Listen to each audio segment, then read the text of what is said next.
পরিবর্তন সংকল্প সভায় শুভেন্দু অধিকারীর কড়া হুঁশিয়ারি। আজ হাওড়া গ্রামীণ জেলা বিজেপির উদ্যোগে উলুবেড়িয়া উত্তর বিধানসভার আমতাজ স্পোর্টিং ফুটবল ময়দানে অনুষ্ঠিত হয় পরিবর্তন সংকল্প সভা। সভায় প্রধান অতিথি হিসাবে উপস্থিত ছিলেন পশ্চিমবঙ্গের বিরোধী দলনেতা শুভেন্দু অধিকারী। মঞ্চে বক্তব্য রাখতে গিয়ে তিনি তীব্র সুরে রাজ্যের শাসক দলকে আক্রমণ করেন এবং স্পষ্ট হুঁশিয়ারি ও হুঙ্কার জানান। তার বক্তব্যের সভাস্থলে উচ্ছ্বাস ও উত্তেজনার পরিবেশ তৈরি হয়। রাজনৈতিক মহলের মতে নির্বাচনের আগে এদিনের সভা এলাকায় রাজনৈতিক পারদ আরো বাড়িয়ে দিল। আর মমতা ব্যানার্জির চটি যারা চাটছেন,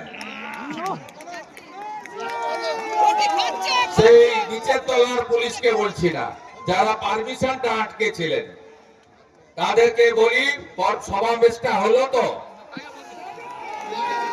ছবিটা তুলে খালা মমতা কয়লা ভাইপোকে পাঠিয়ে দেবেন যে আমতাতে ভারতীয় জনতা পার্টি হাইকোর্ট থেকে পারমিশন নিয়ে উলবেড়িয়া উত্তর বিধানসভা কেন্দ্রে পরিবর্তন সংকল্প যাত্রা তোমাদের বুকের উপরে দাঁড়িয়ে করে দিয়ে গেল। জেনে রাখো, পৃথিবীটা গোল, সব হিসাব হবে, বদলা হবে, বদলাও হবে।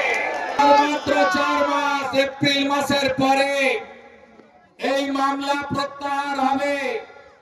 যারা জেলে গেছেন তারা বিজেপি সরকার এলে সংগ্রামী ভাতা পাবেন, আমি এখান থেকে ঘোষণা করে দিয়ে গেলাম। আর যে পুলিশ সামান্য 100 জন নিয়ে পরিবর্তন সভার জন্য হামলা করেছেন, সেই পুলিশকেও বলে রাখলাম, ব্যাগ গুছিয়ে রাখুন, আপনাদের সঙ্গে মে মাসের প্রথম সপ্তাহে দেখা।